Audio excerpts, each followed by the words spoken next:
He's a documentarian, he's an author, he's an acclaimed Nollywood actor, and he's been acting for about 3 decades. And he has featured in over 100 African movies, including Alice, My First Lady, Rings of Fire, Mark of the Beast, Never Say Never. That sounds like a James Bond movie. Please welcome Joseph Okechukwu. Good morning. Morning. Thank you for having me. Well, that trailer, I didn't see you. Were you in it? I was in it. You didn't look very well. Oh, maybe I wasn't. Yeah, I wasn't looking. No, his glasses. I was in there.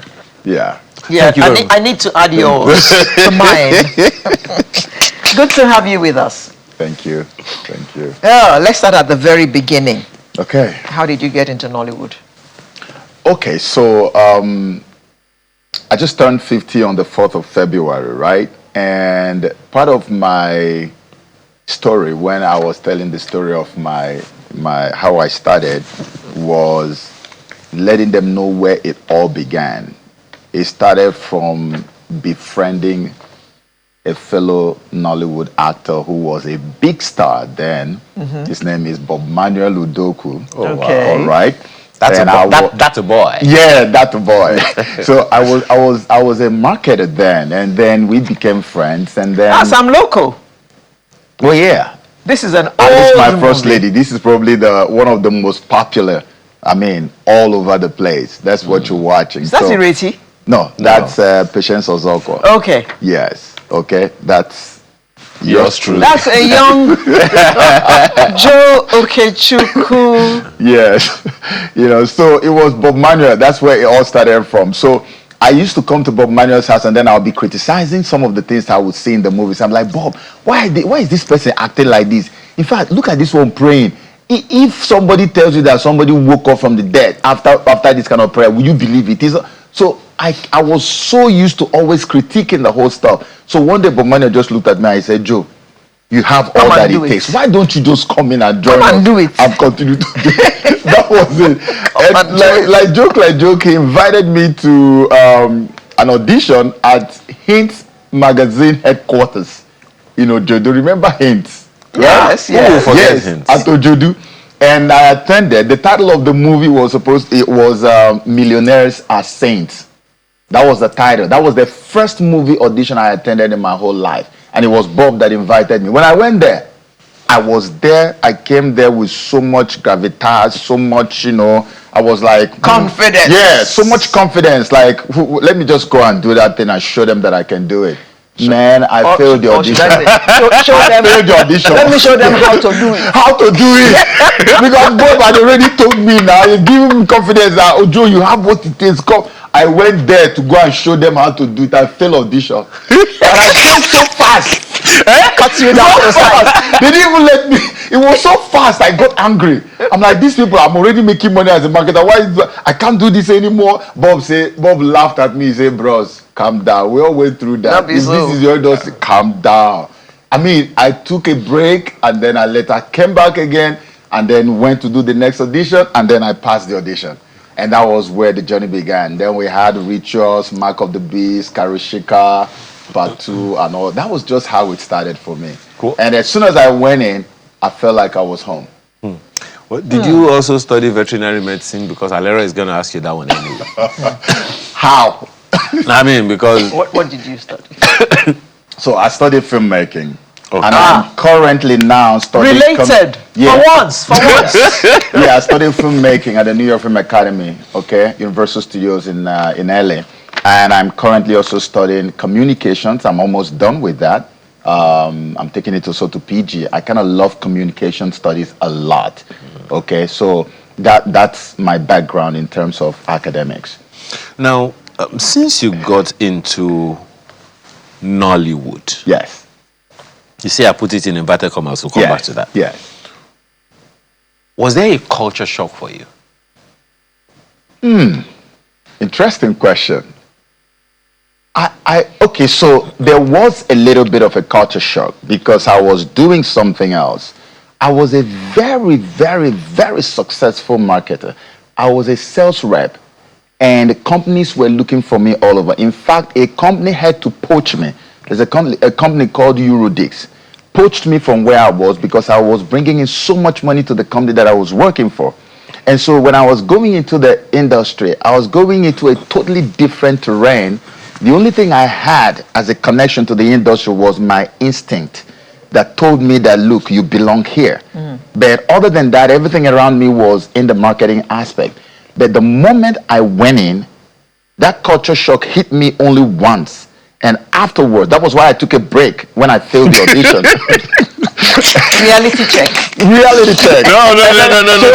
That was a culture knockout. So it was a matter of, well, if you belong here, then you will come back. If you don't belong, well, that means you have fallen out. But because I belong there, I believe I came back. And when I came back, I was so determined. You came back with a bang. I came back with a bang. The first audition passed it. The second one cleaned it. The third one knocked it out. No, I hadn't failed any audition again from that time. The reason I asked about that is, and you will tell us what the culture shock was. Yeah.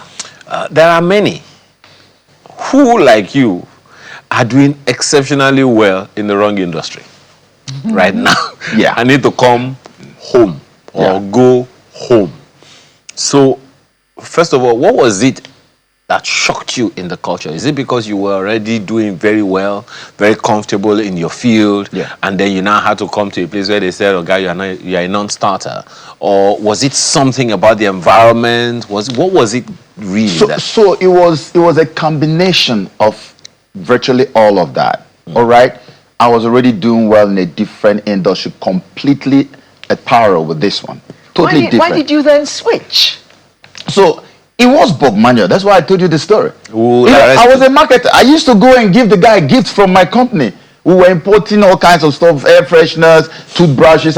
So I just made friends with a big star. You know, remember those days now? It was Bob and Kate Henshaw, When the Sun Sets, all those love things. Bob was in all of them.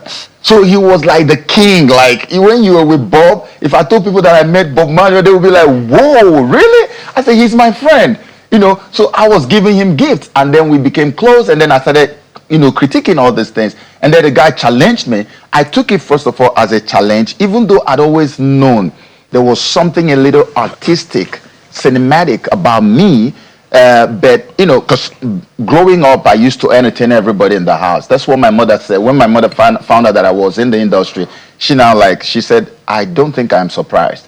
Because growing up, everybody will come together. I will be the one to entertain them. I will do some comical stuff, do some acting stuff for everybody in the house. And they didn't know why, even though my mother was provisioning me to go and read electrical and electronics engineering, So when I got into the industry, my shock was, first of all, where I am coming from and where I just arrived. The environment was totally, completely different. The way the people dressed, the way people behaved. Me, I wore a one thing like that. I almost put on a tie to go to attend audition. Tucked in, wore my Mr. shoes, everything. To come for there. And also people wear t-shirts, just dressed anyhow, relax, talk. Girls will sit on top of boys, talking, gums, smoke. I'm like, really? Okay. So I had to adjust a little bit. And these were normal people. So after that period, when I failed the audition, I felt, well, I don't even like this place. Maybe Sour grapes. But at the end of the day, I just realized these are just normal people. It's just the environment they found themselves in. These are some of the things that are prevalent, but you find a lot of wonderful, amazing human beings there, which I found out as time went on. So that was how my shock came around. Okay. Now, as a result of that, you know that there are some people right now watching us who have ran away. They ran away from the industry because of this same culture shock. But then there are some who, even though they have a kind of quote-unquote calling for the entertainment generally, they're unable to sustain it because they have certain personal codes of ethics that they find difficult to adjust to.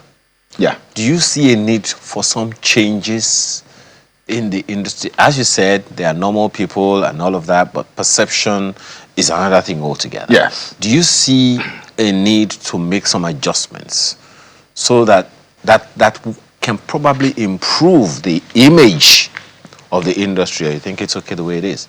Okay, so the need to make adjustment is huge. There's a massive need for us to make adjustment. But if you ask me, after all these years, I would tell you that the adjustment is needed the most by the people who are desiring to go into the movie industry. I have met a bunch of parents who met me and handed their daughters and their sons over to me and said, I've been looking around the whole place to who can I trust my daughter with or my son with, and the only person I can think of is you. People don't understand that in our industry, there is need for orientation. Many people come in and all they are thinking of, their whole focus is, I want to be famous. I want a situation where when I walk on the street, everybody will say, that's him, that's her. There are a lot of professional hazards, occupational hazards involved in this job. You need to understand that. So if you go through a proper orientation, you will be able to be grounded.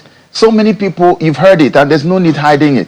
A lot of people have, when you tell them about movie industry, they say, oh, is it not that place where before you get the road, they'll tell you, come and sleep with the director. Come on. Let me tell you the truth. It happens in the banking sector, probably even worse than it happens in the entertainment industry. It happens in so many other industries. I didn't just school in Hollywood. I lived in Hollywood. I lived in Burbank for a long time. And I rode with all those guys. My school is situated inside of Universal Studios. So I had access to backlots, to Desperate Housewives. And all. We even met with some of the people who acted in those things. And we became friends. I understand the pressure that comes with the job has a way of tilting so many ideas, so many things around you. Now, if you go through a proper orientation and you have a proper mentorship, what I think the industry should have is actually a mentorship program that every person who is coming in should go through that so that you are psychologically prepared for the industry you're coming into. If you're not psychologically prepared, the first step you take is probably going to land you in trouble. Somebody will tell you, oh, you need to come and sleep with me. No, when you go through that orientation, you will know that, look, I can't sleep with you. This is my talent I want to give for money. Yeah. I will not be able to sleep with you. And you can even report the person, and that director will be sanctioned. The industry does not condone this. People do it on their own, but that is what you hear outside there. That's not how we want to operate. I have produced movies, a bunch of movies, both in Nigeria and so many other places. I've never told anybody, you have to sleep with me before you can play in my movie. I now produce and act in my own movies. What of the people that introduce them to you? No, the people before I can introduce you to you, you have to. but that one is a totally different ballgame. That has happened in the US. Maybe it's Keske. Yeah, no, but that doesn't make sense actually, and it happens. I know about 2 cases where someone had taken money, not to sleep with them, but they've taken money from people just for those people to meet me, my fans in the USA, from Cameroon and Sierra Leone and all that. And they later told me that this guy actually took money for us to be able to bring us to you to see you. And I was very mad at the guy, and I made him to refund those girls. And he did it. No, it is called influence peddling. No. I didn't like that. I didn't like that part because this person is close to me. He had told me that these people wanted. I say, let them come. I want to see them. I love my fans. I'm not. If I walk on the street, if you don't tell me, oh, Joseph, that's the guy. I usually don't know that I'm even an actor. I just walk on my own. I wish the president would also be able to say that to you. Anyone who collects money before seeing the president should return the money. I really wish that would happen. And even for those who also peddle for governors. He's talking about president. You have to ask me which. You have to ask me which president I'm talking about. Oh, okay. And okay, sorry. Anyway, don't forget that we have 37 governors in Nigeria. Yeah. The CBN governor is also a governor. So, just saying. Now, you are president of PMAN. Exactly. Now you are 50. Yes. And you are celebrating with a movie. It must be a very, very costly celebration. Tell us about the movie. So I was telling Alero, the other time I came here when we were trying to do the abolition exercise was in 2018. 2018. She hosted me. They had me here. We brought a traditional ruler and everything. I remember the journey to abolishing that stuff in 2018. I say it to everybody. From January to December of my 2018 was dedicated to this activity. And we eventually did it in December of that year. And when we finally carried out that abolition, which was very spiritual and symbolic at the same time, I promised everyone that, you know, just like I was talking about the industry, about psychological orientation, I said, no matter what we do today, however we abolish this thing, there will be a massive need for psychological orientation as well. Yeah. So that the people can get to understand and make personal decisions on their own that, this thing is actually not worth it. Okay? So, I brought this form because I wanted to read us something as we go to the movie. In 1956, on March 20, 1956, Igbo legislators in the Old Eastern Assembly abrogated the Osu practice, yeah? And when he was addressing them, Dr. Nnamdi Azikiwe was addressing them on March 20. You know what he said? He described the Osu caste system as devilish and uncharitable. And then he said it was wrong to brand any human being with a label of inferiority due to an accident of history. Now, the big this question... was in 1956. In 1956. In fact, they abrogated it and made a law that if you called anyone Osu, they will fine you. Mm-hmm. So we were supposed to evolve along this particular abrogation, but we evolved in the opposite direction. Yeah. So, but the question is, why did Dr. Nnamdi Azikiwe say due to an accident of history? What was that accident of history? Yes. This was why I made a movie. This movie is a product of 10 years plus research.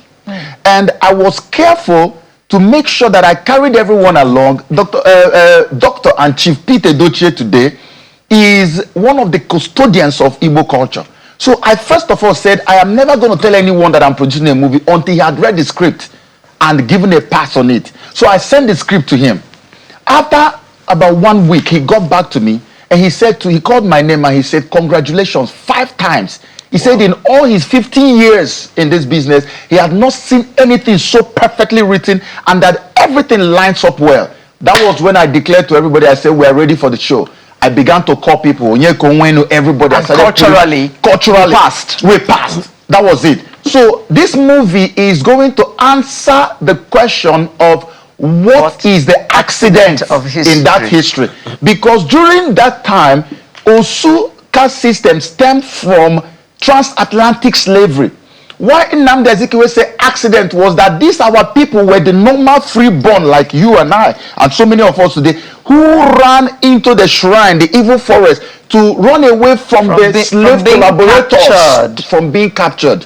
Oh. And because those people were scared of our shrines back then, they knew that they couldn't go there to go and pick them up. They started carrying out a propaganda. They have become the properties of the gods. Oh. They are now the untouchables. They are now outcasts. That was where it came from. The real Osus were meant to live in the shrine that is located in the evil forest, and they were not meant to interact with anybody. They lived in the shrine, they died in the shrine, they fed in the shrine, everything about them ended in the shrine. So the people you see outside are not supposed to be called Osu. That's why Dr. Nnamdi Azikiwe said accident of history. And we need to embrace this reality. That's what the movie is going to explain. Once you watch this movie, in great details, you're going to see that accident of history, how it unfolded. Even a Yoruba guy, somebody watched it, one of the guys who does aggregation for us to Netflix. He watched it, I don't want to mention his name, but he watched the movie, he's a Yoruba guy. He said to me, he spoke so long, he said to me, Joe, I am a Yoruba person. I was looking at that Igbo area where you told the whole history of what happened. I understood it 100%. Even as a Yoruba person, that was when I knew that God has helped us. We have actually done our job. So once this movie comes out and you watch it, you're going to find out where Osu came from. And that's when you're going to see that it is actually useless for us to continue to practice this into the 21st century. With these few words of yours, we are now convinced that Osu has been abolished. But what about in practice today in the East? Okay, so thankfully, when we did that abolition exercise, because I was very sure what I was doing, that it was supposed to be a spiritual abolition. So when we did it, immediately after that exercise, there were about 60-something to 70 communities that never wanted to have the discussion. They said, don't talk about it. We don't want to hear it. If you talk about it, they are even ready to lynch you. Today, almost all those communities now have accepted, not just that they accepted, they have carried out that abolition. So what we are now telling the chiefs is that as the abolition is taking place, let us also sensitize the people. So because once it's abolished, that thought that, oh, if I marry Osu, I am going to have misfortune, or this one will happen to me, that one will happen to me. Let's begin to show them that the same Osu you are refusing to marry in Igbo land, they are marrying Yorubas, and they are prospering. They marry Hausa, they prosper. They marry Edo, they prosper. Why is it that it's only you Igbo person that will marry Osu, and then you will not prosper? You will not prosper. I don't understand. Maybe because it's the property of the god. Joseph Okechukwu. Well, director and what? Producer. Actor, first of all. But now, I'm in connection with Osu. Yes. You are the... Oh, I am the producer, the executive producer, and the producer, and I also acted. I played the lead in it as well. Okay. Yeah. So that's Joseph Okechukwu. And, yes, Uzodimma directed. And Osu is going to be out pretty soon. It's not out yet, so keep your gunpowder dry. It's going to be out soon, and you can go and watch it, maybe in cinemas or whatever. But I'm sure we will get the details when that happens. Thank you very much for coming, Joseph. You're welcome. Happy 50th birthday, and we wish you all the best. Thank you. Thank you. Appreciate it. And that is our package for today. We'll be here again, him willing, next Saturday with a fresh edition. I'm Alero Edu saying, see you then. And I'm Ayo Makide. Enjoy the rest of your weekend. Bye for now.